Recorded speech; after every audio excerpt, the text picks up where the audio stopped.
जब इमरान खान की तकरीर आ रही होती है तो हम सारे बहन भाई आ जाते हैं टीवी के पास। जैसे मरियम नवाज से मुलाकात का मौका मिले तो क्या बात करें? बिल्कुल भी नहीं, मैं तो उससे बिल्कुल मुलाकात नहीं करूँगी कि उनके लिए मेरी जान कुर्बान है। अगर हज़ारों जानें होती तो वो भी कुर्बान कर। हाँ, मैंने अल्लाह और रसूल से मोहब्बत जो इमरान खान की है ना, वैसी नहीं देखी किसी की। कि वो एक झूठी औरत है, वो मरियम नवाज़ के साथ सिर्फ फेम के लिए कि उसका कारोबार चल रहा है डिज़ाइनर का, और मलाद देख देख के शऊर आ जाता है, बंदे को मैच्योर होना पड़ता है, जैसे कि हमारे मुल्क के हालात हैं। तो पहले ही हीरो था, क्रिकेट खेलता था, उसे क्या ज़रूरत पड़ी थी 27 साल की जदोजहद करने की? मैं इमरान खान के लिए पक्की डिबेट भी कर सकती हूँ। अस्सलाम वालेकुम, सुबह टीवी में खुशामदीद। मलिक नुमान हमारे साथ ज़मान पार्क में बच्ची मौजूद है, देखने में छोटी बच्ची ही लग रही हैं। आइए हम इनसे बात करते हैं और देखते हैं बच्ची क्या बड़ी। अस्सलाम वालेकुम। वालेकुम अस्सलाम। जी अल्हम्दुलिल्लाह। इज़ा ज़ैनब। आपकी एज क्या है? 16 साल। 16 एज है। एज से तो अभी बच्ची हैं जी। आप मुझे ये बताएं क्या कर रही हैं आप इस ज़मान पार्क में? हम इमरान खान को सपोर्ट करने आए हैं। सपोर्ट करने के जी, लिए आए हैं? हम इमरान खान जब तक बुलाएगा हम आते रहेंगे। कितने देर से आ रहे हैं? हम आ रहे हैं जब से वो ज़मान पार्क में था, उससे पहले मैं धरने में भी गई थी इस्लामाबाद में, उसके अलावा मैं इमरान खान के जलसों में भी जाती रही। अच्छा जी। इससे पहले कितना हो गया आपको सपोर्ट करते हुए खान साहब को? मैं 2013 के इलेक्शन से इमरान खान को सपोर्ट कर रही हूँ। 2013 के इलेक्शन से? उस वक्त तो आप बिल्कुल बच्ची होगी, आपको तो चलना भी नहीं आता होगा। नहीं, मैं 9 साल की थी तब। अच्छा, तो उस वक्त इसी तरह एक्टिव बातचीत कर लेती उस थी। वक्त भी। लेकिन अब मेरे पास इतना शऊर आ गया है कि मैं इमरान खान के लिए पक्की डिबेट भी कर सकती हूँ। तो आप कैंपेन भी करती हैं खान साहब के लिए कि नहीं? जी, मैं इमरान खान के लिए करती हूँ। मैंने अपने काफ़ी फ्रेंड्स और टीचर्स को डाइवर्ट किए इमरान खान की तरफ। अच्छा, कर लिया डाइवर्ट? जी, मान गए? शुरू में नहीं मानते थे, लेकिन मैंने ऐसी मतलब वजूहात उन्हें पेश की, ऐसी डिबेट की कि फिर उन्हें कन्विंस होना पड़ा। ऐसा खान साहब में जिससे आप खान साहब से इतनी मोहब्बत करती हैं? नहीं, इमरान खान एक सच्चा लीडर है, वो सिर्फ हमारी कौम के लिए कर रहा है, वरना वो तो पहले ही हीरो था, क्रिकेट खेलता था, उसे क्या ज़रूरत पड़ी थी 27 साल की जदोजहद करने की?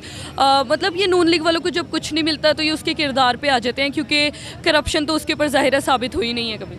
अच्छा, आप मुझे ये बताएं कि आप हैं तो अभी बच्ची, लेकिन किस तरह ये आ रही है? वो आपका एटीट्यूड है और आपका जो बॉडी लैंग्वेज है, ये सारी कुछ आपके अंदर वो चीज़ें हैं?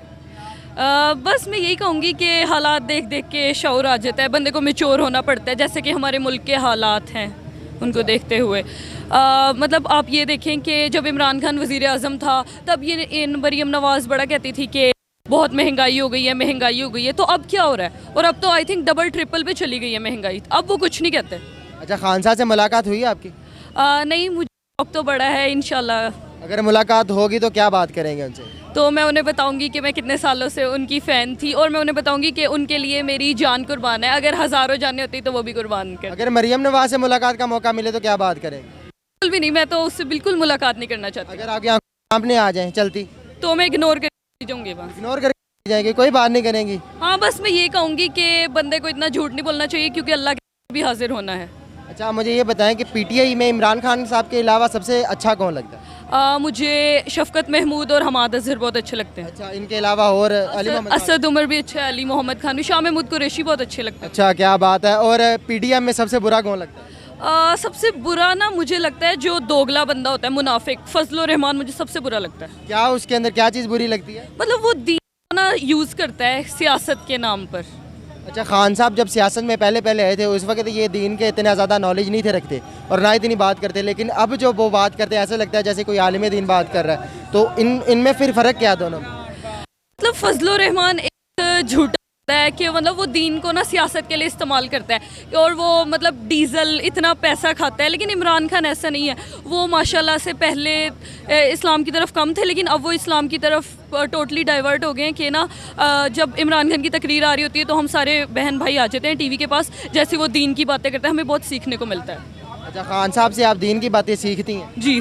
अभी तक खान साहब से क्या क्या सीखा है जो कि आप हमें यहाँ पर बता सकें? मैंने अल्लाह और रसूल से मोहब्बत जो इमरान खान की है ना, वैसी नहीं देखी किसी की। किसी और किसी पॉलिटिकल किसी भी लीडर की नहीं देखी आपने? नहीं, उस तरह की नहीं देखी मैंने। हिना परवेज भट्ट के साहिबा के बारे में कुछ कहना चाहें? मरियम नवाज की दर्जन। अच्छा, दर्जन है वो, डिज़ाइनर नहीं है? नहीं, दर्जन है। वैसे तो हिना परवेज भट्ट साहिबा जो है बहुत ज़्यादा बात करती हैं मीडिया पे, महंगाई को लेके भी, और वो वाकई आवाम के लिए परेशान नज़र आती हैं। इसके बारे में क्या कहना चाहिए? वो मैं यही कहूँगी कि वो एक झूठी औरत है। वो मरियम नवाज़ के साथ सिर्फ फेम के लिए कि उसका कारोबार चल रहा है डिज़ाइनर का, और मरियम नवाज़ को मुफ्त के कपड़े मिल जाते हैं उससे, तो बस यही। और वो उसे कुछ बोलना आता नहीं है, कुछ सियासत का पता नहीं है, बस एवं ही वो मियाँ नवाज शरीफ साहब क्या पाकिस्तान में आएंगे? मुझे तो नहीं लगता। वो भगोड़ा आई थिंक 3-4 साल हो गए हैं, तब से तो वही बैठा हुआ है। अगर आ गए मियाँ नवाज शरीफ साहब पाकिस्तान में, तो उनके इस्तकबाल के लिए क्या इसी तरह लोग बाहर निकलेंगे? नहीं, मुझे लगता है लोग उनका इस्तकबाल स्याही से करेंगे, काली स्याही से। उसके अलावा एक बार जूतों से भी किया हुआ था, और दोबारा करेंगे जूतों से, डंडों से। माशाल्लाह जी, हमारी एक बच्ची हैं, कितनी ज़्यादा एक्टिव, और इनकी बॉडी लैंग्वेज बता रही कि वाकई हमने बच्चों को और बड़ों को शऊर दे दिया है। इसी के साथ मुझे दीजिए इजाज़त। अल्लाह निगहबान।